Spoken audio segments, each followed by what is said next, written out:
It's the Happy Families podcast. It's the podcast for the time-poor parent who just wants answers now. Hello, it's Dr. Justin Coulson here for the Happy Families podcast, the podcast for the time-poor parent who just wants answers now.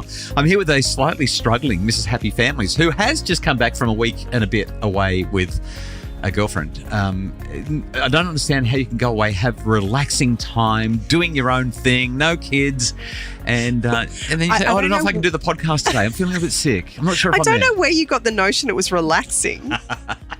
I was trying to make up for 25 years of being stuck at home. It's so hard. It's so hard. Hey, I don't remember the last time I experienced nightlife. Oh, my goodness. Hey, we're going to talk about a couple of big take-home messages from your trip away, especially something that's very pertinent for all the parents who think, yeah, I could never do that. I could never leave the kids and just go for a week. Plenty of dads are fine with it. Mums don't tend to be quite so fine with it. So that's coming up shortly. Today's episode is called I'll Do Better Tomorrow. It's where we reflect on the week that was and try to find ways that we can be better parents or just be a bit more intentional in our parenting. But before we go there, we have launched a new movement. It's called Unplugged Childhood. The website is unpluggedchildhood.org, and we received this message via the very, very easy to use click and record system at happyfamilies.com.au about that movement. Hi, Dr. Justin and Kylie. Thank you for your podcast today about unplugging childhood. I actually got a bit teary listening to it because I've been waiting for something like this for such a long time, and I think it's really brazen to do it at the moment because there's so much pushback. As far as I know, in my son's year level in grade 1, there's only 2 parents that limit their screen time and are trying to really keep their children away from social media and inappropriate content, which is really, really challenging. Our school's always having seminars on children being safe online, which I don't know why children should be connected to the internet at most times. So I thank you. I thank you so much. I'm really just trying to do what's best for the children.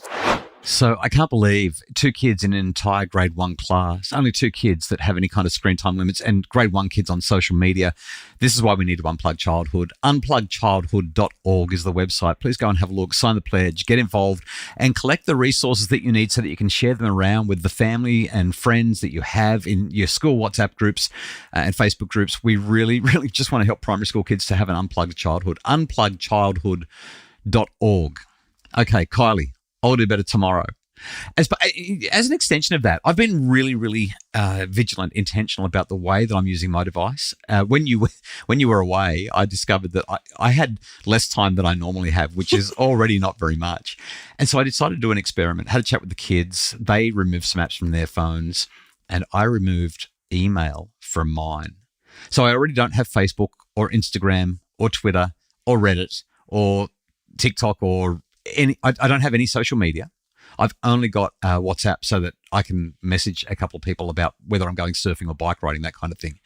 But I decided that, email is the big thing that I do on my phone, and it's so convenient. It really sucks me in. So I thought I'll do a 1-week experiment, get rid of email. It's now been 2 weeks. It is slightly more inconvenient, I confess. And I do worry. I wonder how many emails I'm going to have every time I turn my computer on. But it is so freeing. It is so freeing. So as part of my I'll Do Better Tomorrow, just dropping email, dropping social media, I'm completely away from it. But dropping email specifically has been a game changer for me. I wish I could do that. You can. No. Here's the problem. You really can. When I didn't have email on my phone, it would take like 2 weeks before I would open the laptop. So at least this way I can kind of do like a brief skim and go, do I need to give anyone attention right now? It's terrible. It's changed the game for me. I love that for you. It's been a really, really, really massive thing. So email's gone. I think Netflix is next. Not just from the phone, but from the family. Okay. I need to, there's a bit of resistance with the kids. Need to work on this a little bit more, but I think Netflix is next. Now I'll Do Better Tomorrow. I want to extend it beyond that. There's a couple of other things that I want to highlight. Number 3, on top of social media and dropping email, laundry. Two words, laundry. Tell me more. My goodness, Kylie. So I'm. Are you about to say, I don't know how you do it? There is so much laundry. Our children have this thing where if they look at clothing, it is therefore dirty. It's not even that they've worn it. They look at it, they brush past it in the cupboard. Oh, need to throw that on the floor. Oh, it's been on the floor now. Has to go in the wash. I can't believe the amount of laundry. I remember having a conversation with our girls a number of years ago about how much laundry we're going through and the fact that... What was it like when we had 6 girls at home? Because we've got 3 at home at the moment. 3. The amount of laundry. Are you only just learning this? Well, I mean, I don't do a whole lot of that side of what goes on in the house, right? I've done laundry. See, I needed to go away just so you could appreciate I can't believe how the laundry. much time I spend in the laundry. Kylie, the pile of clothes. I mean, that's why the laundry needs to be the best room in the house. Do you not understand this? The number of hours that I spent on my knees on the laundry floor sorting piles of darks and whites and pinks and then hanging out. And it's like the children are allergic to clothes pegs. So I asked them to go and hang some washing because I just couldn't do it all. And when I went out there, they've just literally just chucked washing over the line. It's still bunched and crinkled. Like, oh, gosh. Well, I remember having a conversation with our girls and we had all 6 of them at home and just saying we need to change this. The laundry pile is just enormous. It's out of control. And only one of our children really took it on board to the point where I would get to the end of the week and I'd be like, haven't even washed any undies? You haven't put any underwear. Oh, are you serious? In the wash. Whereas we had another child who there was 14 pairs every week. No. My goodness. Well, I mean, She said, Mum, I listened to you. You said to be really careful about how much washing we have. Do you know the great irony, right? So Emily is our 10-year-old, cannot get this kid to take a bath or have a shower, cannot get her to clean her body, but she probably goes through 3 different outfits a day, changes her clothes like as often as we have meals, but this kid will not have a bath. I cannot comprehend the amount of laundry. So I just want to say, and I've done I shouldn't say my share. I've done a fair bit of ironing and folding and washing over the years. I'm not allergic to it. I'm happy to get in and get my hands dirty. I think I need a chandelier. To have the full time, a chandelier, what for? In my laundry. Oh, just to make it that special a room. The amount of laundry that we do, far out, unbelievable. Anyway, I just want to wrap up by saying, in terms of our I'll Do Better Tomorrow. That you love me and you're so grateful that I take care of all the laundry. So much. But also, I think the kids did fine. I think I did fine. We all did a great job while you were gone. Everyone was fed. Everybody was, except for Emily, bathed. Everybody slept appropriately. We did a really good job. I'll tell you what, though, impossible task working full time and looking after the kids, especially when they're at home, because we've got the homeschool situation going on, the level of supervision required, the level of input required, just extraordinary. And I was thinking about how on earth, I mean, I've talked about it a lot. I've lived this life a few times, but the whole single parent thing, to do the marathon, to do 10 or 15 or 20 years as a single parent and to be working full time and trying to do everything, just extraordinary, impossible task. Hat goes off to anyone doing that. That's my I'll Do Better Tomorrow. Stay away from the social media, delete the email from your phone, get rid of Netflix, stay on top of the laundry, and Mum, go away every now and again. Everyone else will be fine. So on socials recently, the team has been talking about the fact that I've gone away. Oh, really? And see, I don't look. I didn't know. The overwhelming response is that I've never done that. It's not something I've ever done.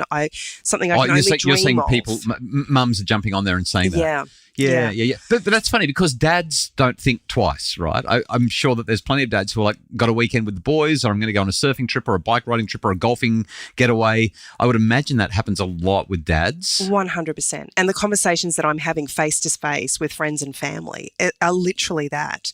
Husbands go away for sailing trips, golfing trips, you name it. They're having it. They're having lots of fun. Living the life. Time away.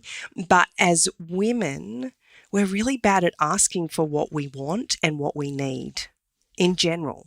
That's something that we really, really struggle to do with. But more so once we become a parent, there's almost like, I don't even know if it's a thing, but I'm going to call it the martyr syndrome of parenthood and motherhood in general. And just that acknowledgement that once we become a parent, we couldn't possibly think about doing anything for ourselves without feeling the guilt of putting ourselves before our children. Do you think this is like a mum guilt thing? 100%. Look at you go. Mrs. Happy Family's the hardcore feminist. This is so exciting. I love that you do it. But hearing you say that, I don't know too many of our friends where mums go away. It's always the dads, always the dads. And I think in so many cases, we're our own worst enemy because we don't feel or don't trust that anybody can do our job the way we do it. But here's the thing, no one can. No, that's right. No one can be me. Hey, you know what? I've done a pretty good job. I'm just saying. You have, but you haven't done it to my standard. You've done it to your standard. You saw the folding, didn't you? And the ironing. Just putting it out there. I didn't do the ironing. I paid one of the kids to do the ironing. I know, and I had to hold my tongue. But sorry, Lily. But here's the thing. I get to have a little bit of time out. I come home a better person for it. Yeah, I was going to say, don't say refreshed. You haven't come home refreshed. But each of us have had a different experience and have gained a greater appreciation for the way things are when we're all together. I'm watching the kids and the experiences that they've had because I haven't been there to do it all for them has been amazing. And Emily, who I was more worried about because she is the youngest and she really depends on consistency in her routine and structure, she thrived. I actually feel like she thrived. And I've come home and she is even more excited to see me than she was before, but she hasn't been scarred by the experience as I had kind of conjured up in my mind that this was going to be the worst thing ever for her. It's actually been a growth experience for everyone involved. Hard question to ask. Do you think that a lot of mums won't do it because they just don't trust that everything will be okay? They don't. 100%. 100%. In some cases, look, it's in all honesty, there would be support issues, as in their partners just, number one, wouldn't do it or wouldn't see the benefit and therefore be supportive of a decision for their wife or partner to have what would be deemed a frivolous experience. See, I'm so glad that you did it. I'm so glad that we got to have the experience. I'm also, it doesn't hurt as much financially. Like when you go away with the kids, it's really expensive. Even as a couple, it's kind of pricey. But when you go away on your own, it's amazing how much you can get away with doing at such a cheap price. Just one person. It's so affordable. Gave you the refreshment that you needed. We all got by. I reckon women actually have to trust the other adults in their lives, whether it's their husband or their partner, whoever it is, to step up. Like, guys, if you listen to this, step up, make the suggestion, tell your wife or your partner to go away for a weekend or for maybe even a week if you can afford it. And I know that there's other factors sometimes that mitigate this, but just do it. It's really, really valuable for everybody. I'm a huge fan of it. I'm so glad that you've done it. Well, maybe now's the right time to tell you that Beck and I are already planning our next one. I'm hoping that it's for 2027. It is. So our I'll Do Better Tomorrow take-home message. Look, get rid of social media and email from your phone as much as you can. I don't know what we can do about laundry, but more just stop wearing clothes. That'll solve it. I know Emily would be very happy with that.